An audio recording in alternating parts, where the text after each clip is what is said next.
Valen Moreau had built empires with the stroke of a pen and dismantled rivals with a single boardroom glance. But when it came to his family, especially the unpredictable chaos of their emotional gatherings, he'd rather face a hostile takeover than his grandfather's curious gaze. So he did what any emotionally reserved billionaire might. He hired a solution. Syra wasn't just any actress. She was poised, magnetic, and knew how to disappear into any role. To Valen, she wasn't a person. She was a performance. They rehearsed every scene like veteran stage actors. How they met at a jazz club in Berlin. The accident with the spilled red wine. The late-night talk about Coltrane and broken hearts. Every detail was ironed out, polished, and memorized. There was no room for spontaneity, no space for genuine moments. In Valen's mind, feelings were variables, unreliable, disruptive, and best left outside the equation. He didn't care that Syra's smile lingered a beat too long when she laughed. He didn't notice the way she gently adjusted his collar or caught his gaze mid-sentence. This wasn't about chemistry. It was about strategy. A clean weekend with no questions, no relatives nudging him about marriage or purpose or past regrets. He wanted order, and he believed he'd found it. On the plane ride north, Valen reviewed their script while Syra looked out the window, humming something soft. He didn't ask what song it was. That would have required curiosity. That would have meant caring. Instead, he focused on logistics, who would sleep where, what pet names to use, which stories to avoid. There was no room for improvisation in his world. He believed life was safest when it was rehearsed. But something about the way she quietly watched the clouds troubled him. Not in a loud way, but like a forgotten melody pulling on memory. It was a feeling, and Valen didn't like feelings. He dismissed it as pre-performance nerves, the kind actors get before walking on stage. Syra wasn't nervous, though. She looked serene, as if she already knew something he didn't. He had never been good at reading people. Contracts, markets, numbers? Absolutely. But human nuance? That was a language he'd never bothered to learn. And yet, here he was, sitting beside a woman who seemed to speak fluently in glances and silences.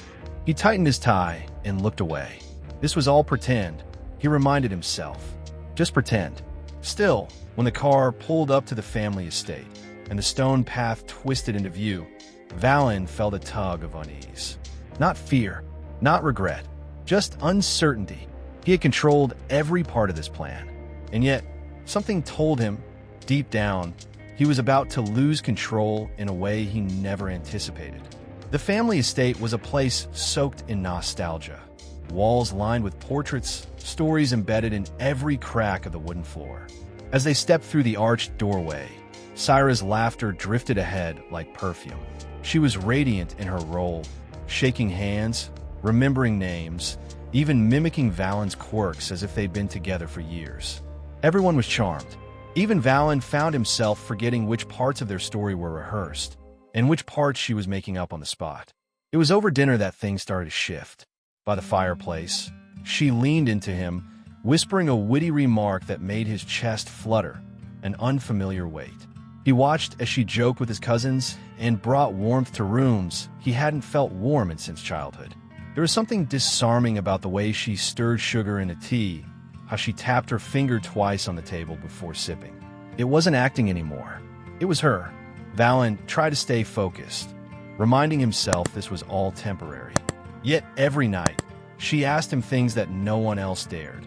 About his dreams as a boy, his mother's favorite poem, the time he ran away at 16 and came back without a word. These weren't on the script. And still, he answered, carefully at first. Then honestly, it was terrifying and thrilling.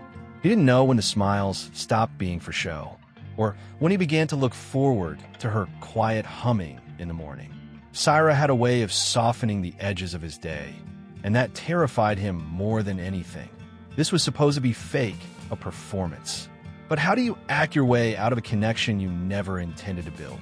Even the staff noticed the shift. One of the housekeepers nudged him gently and whispered, "She brings light with her." Valen laughed it off, but deep down it rattled him. Light wasn't something he'd allowed into his life for a long time. Not since his mother passed.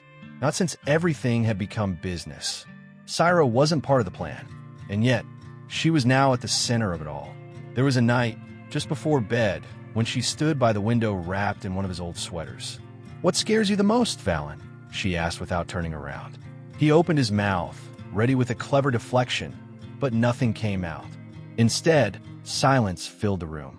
And in that silence, something unspoken began to grow between them. He had built this weekend to be impenetrable, a fortress of fiction. But now, his defenses were weakening, not through force, but through gentle, unexpected truths. He didn't know what Syra's game was, or if she even had one. But what he did know was this: pretending had never felt more real. And something told him someone else was watching too. Torrin Moreau wasn't a man easily impressed. Decades of war, grief, and silence had carved a kind of stillness into him, one that watched more than it spoke. But when Syra walked through the dining room doorway and offered him a warm, respectful smile, something inside him paused. Her tone, her grace, the tilt of her head, it struck a chord long buried beneath memory. Not suspicion, no. Recognition, as if her presence brushed against the edge of something sacred. He didn't say a word. Instead, he watched. Over breakfast, in the garden, by the piano where she softly hummed a tune too old to be popular. It wasn't what she said, it was how she said it. There was a kindness in her gestures, the sort that couldn't be faked. And the way she tucked her hair behind her ear, he'd seen that before. Not recently, not in this life, but during a time when the world was burning and a young woman with steady hands stitched his shoulder back together. Amara. The name came like a whisper through time. She had been brave, far beyond what her uniform required. She had a voice like dusk, calm, low, and warm. Syra reminded him of her in a way that felt more spiritual than physical. But memories can be deceiving. Torrin knew that. The mind clings to echoes when the heart longs for closure. Still, the resemblance was more than passing. It stirred something unshakable in his chest. That night, as he sat by the fire while the others laughed in the other room, he pulled an old leather book from his drawer. It was dusty, forgotten. Within its pages, he found a photograph, creased, faded, but unmistakable. Amara, standing tall in her field uniform, her eyes full of unspoken strength. He held it in trembling fingers, staring between the photo and the lingering sound of Syra's voice down the hall. Could it be? He didn't confront her. There was no interrogation, no dramatic moment. Torrin had learned that some truths reveal themselves slowly, like fog lifting over a battlefield. Instead, he watched her with new eyes, not as his grandson's companion, but as someone tied, somehow, to a chapter of his life he never truly closed. He didn't need answers yet. He needed time. And Syra, she deserved that space too. There was a tenderness that bloomed in his interactions with her after that. Small gestures, a pat on the shoulder, a quiet smile during tea, a glance that lingered a moment too long. She noticed, of course, but said nothing. Maybe she felt it too. That strange familiarity neither of them could quite name. In the hush between words, they shared something that felt older than either of them could explain. And while Valen remained distracted, caught in the tension between performance and possibility, his grandfather watched with the stillness of a man who'd seen too much to ignore signs when they came. Something was being written again, right here in this house. Something that once began in blood, now resurfacing in love. But the past has a strange way of waiting, just long enough to be seen again. Torrin rarely entered the old study anymore. The room had become a relic of a version of himself he'd left in the war. Walls lined with yellowing books, a map still pinned with red marks, and the scent of old paper mingling with quiet grief. But after that afternoon with Syra, something pulled him back. Not curiosity, not even nostalgia. It was need, an ache to confirm what his heart already suspected. He moved slowly, reverently, as if stepping into a cathedral. He opened the drawer where time had hidden everything he'd once promised himself he'd never forget. Letters bound in ribbon, a metal tag, and there, folded inside a tattered envelope from 1944, was her face, Amara. Young, fearless, eyes set on something far beyond the camera. Torin exhaled like he'd been holding his breath for 80 years. He brushed the photograph gently, like one might touch a ghost. And then he waited. Later, as they shared tea in the garden, Syra spoke of her grandmother with a kind of pride that pierced straight through him. She was a nurse, she said, eyes soft, in Southern Europe during the war. I never met her, but everyone says she was unforgettable. Torin's hand tightened around his cup, his knuckles white. That was it. That was the thread. Amara hadn't just saved his body. She had, without ever knowing it, sewn herself into the very fabric of his future. But he didn't speak then.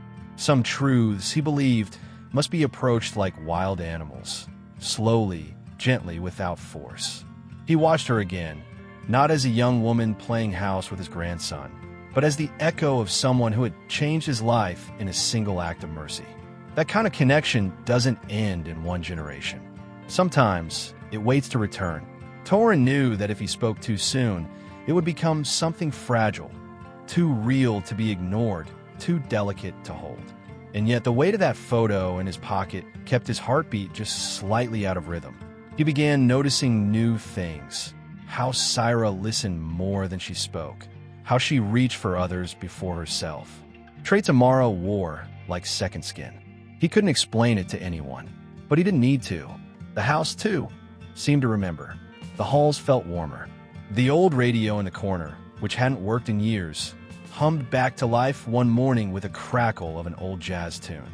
It was almost poetic, as if the past was reaching through the dust to remind him, not everything is lost. Some legacies simply take their time returning home. And in that home, Syra was becoming more than a guest.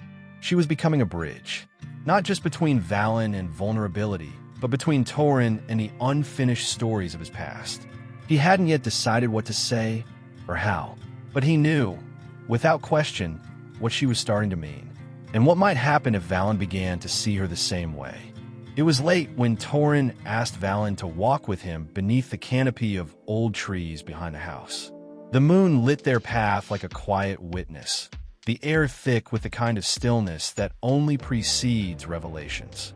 Torin, usually a man of few words, held something tightly in his hand, a worn photograph that trembled just slightly in the breeze.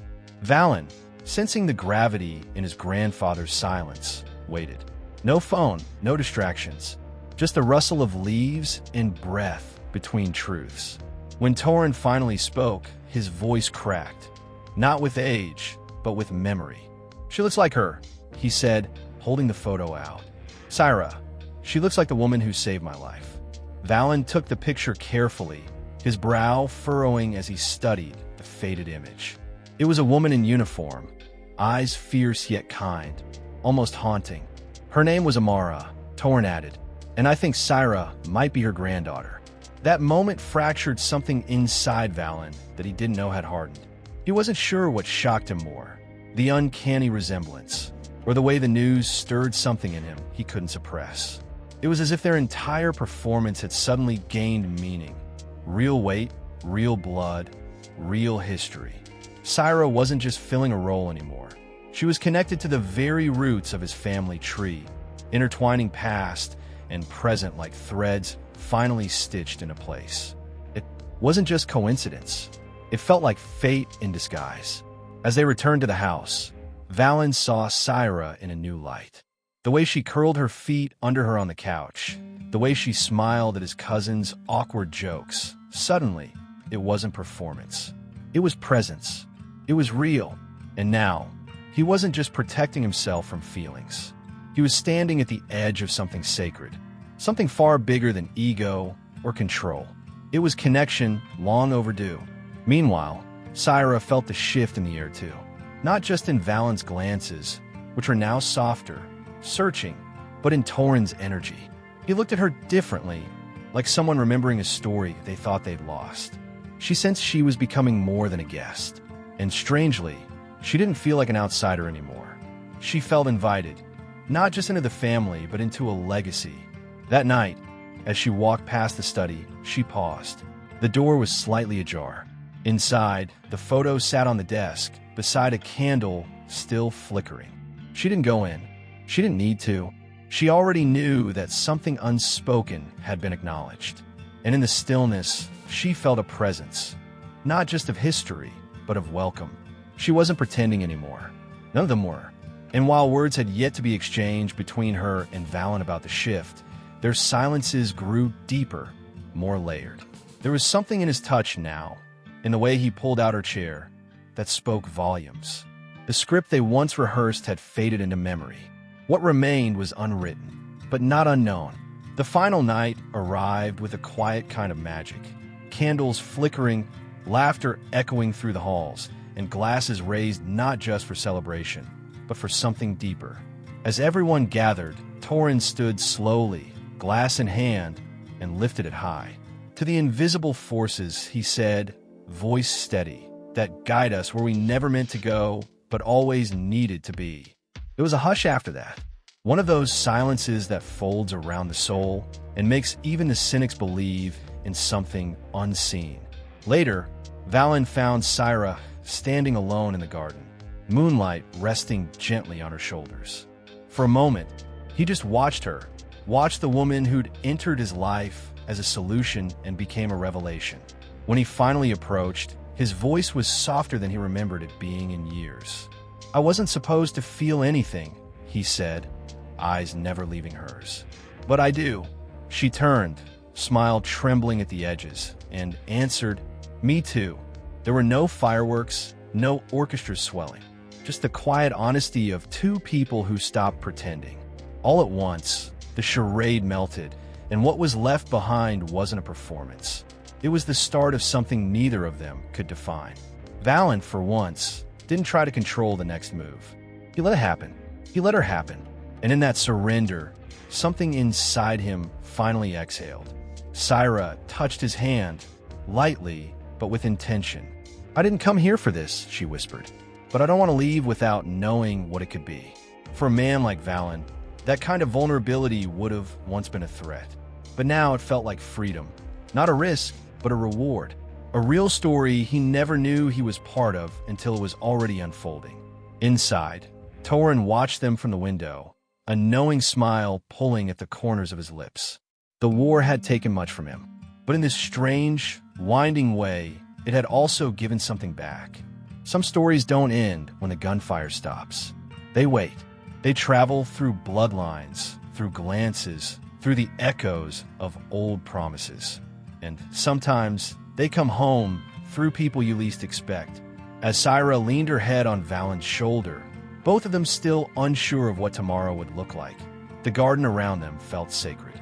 Not because of the setting, but because of the surrender. They had walked into this as actors, but they were leaving as something far more human. Something less perfect, but infinitely more true. They didn't know what came next. There was no script, no map, no strategy. Just the quiet courage of two people choosing to step forward anyway. And somehow, that was the most honest beginning of all. So tell me, do you think it was just coincidence? Or is there something bigger guiding the steps we take? Even the fake ones? Have you ever experienced a moment that felt scripted by fate, like you were walking into someone else's unfinished story? What would you do if a lie you told for protection ended up revealing a truth you didn't even know you were missing? We'd love to hear your thoughts. Was this love, destiny, or just a perfectly timed accident? Drop your theory in the comments. Do you believe in legacy love stories like this? Or do you think it was all just clever acting that got too real? And hey, if this emotional story touched you even a little, if it made you think of your own connections, your own what-ifs, then don't forget to like this video, share it with someone who needs to believe in real love again, and most importantly, subscribe to the channel and turn on notifications so you don't miss the next touching stories we'll bring to life. Because sometimes the most unforgettable stories are the ones we almost didn't tell.